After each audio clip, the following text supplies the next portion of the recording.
It's the Billy Revolution. It's up to you.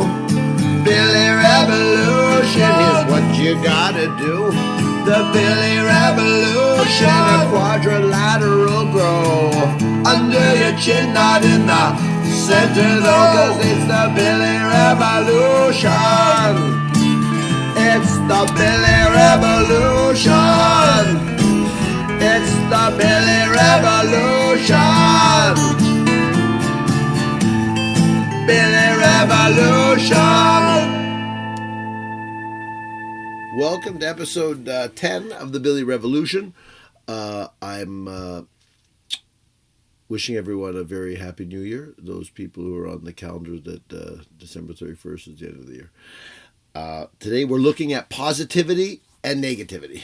And we're looking at this new movement of positivity that is spreading its tentacles into society, where we are speaking always in very positive terms. Everything's awesome. That's amazing. Good job. And we're looking at that and contrasting it with negativity. This sucks. You're useless. This is terrible. And I think that if you go back to our program, can't remember what episode it was, on the paralysis of cynicism, it might seem, watching that show, certainly if you are an adherent to the new philosophy of positivity, that's exactly what that show's saying. It's saying that the paralysis of cynicism is serious, and what we need positivity. We need to look at everything in a positive light, and therefore that will be the cure. Now, nothing can be further from the truth, and I think that may come as a rude shock to the positivists. The positivists' problem with the positivists is that it's not situational. It doesn't take into account. What sorts of things are going to happen and interactions we're going to have, and it limits the type of interaction we can have. It makes aggressive interaction bad, makes anger bad. It makes being able to see the negative side of things bad, and it makes us not present. In fact, positivity is a great place for people to hide who find it difficult to have emotional connections with people, to have intimacy. Positivity can create just as little intimacy as negativity can, and I think that is because honesty and being in touch with how we actually feel is really more important than positivity and negativity. There's an interesting anecdote about a man who had someone over to tune a piano, and the person tuning the piano was very negative about a number of things, and the man who hosted him finally said, you know what, I include only people who are positive in my world. You're very, very negative. I think it's very, very terrible for you. You're really punishing yourself. And the person who tuned the piano was really happy to have been reprimanded like this, and really thought a lot that the person was correct. Now, I would suggest that certainly we all know of people trapped in negativity, and we certainly don't think that's very much fun. But it's harder in our society to see people trapped in positivity. And to be trapped in positivity is just as alienating, really, and just as empty. Now, of course, the person doesn't necessarily monitor their emptiness because they feel that they're going through the ramifications of socializing and building up community. But what they're actually doing is they're actually programming themselves to go through life in a very programmed way. So I think one of the things we want to think about is just having honest and intimate interactions with others.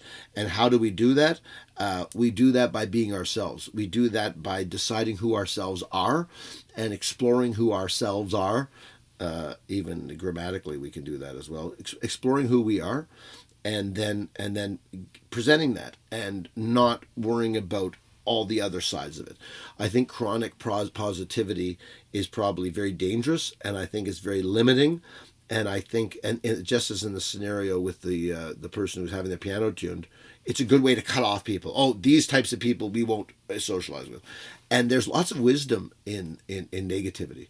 There's lots of wisdom in positive thinking as well. And I think getting into one or the other and over identifying ourselves with one or the other is probably an exercise in diminution. We're making ourselves much smaller than our full selves are possible. So I hope that is clear, and I'm positive about it. I'm positive of positivity being as dangerous as negativity.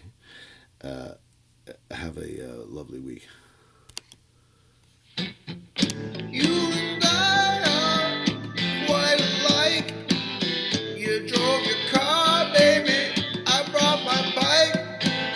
You know that it is such a funny game when we pretend we're just the same. David's been working on a song for about 2 weeks now.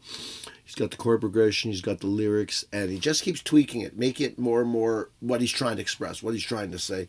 And he's just really loving the process of working on it, and looking forward to playing it for people at some point.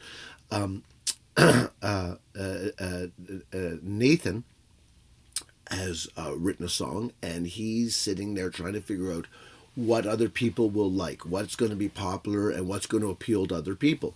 And he's having a really good time. And they're doing the same thing. It's the Billy Revolution. It's up to you. Billy Revolution is what you gotta do. The Billy Revolution, a quadrilateral grow under your chin, not in the center though, 'cause it's the Billy Revolution. It's the Billy Revolution. It's the Billy Revolution. Billy Revolution.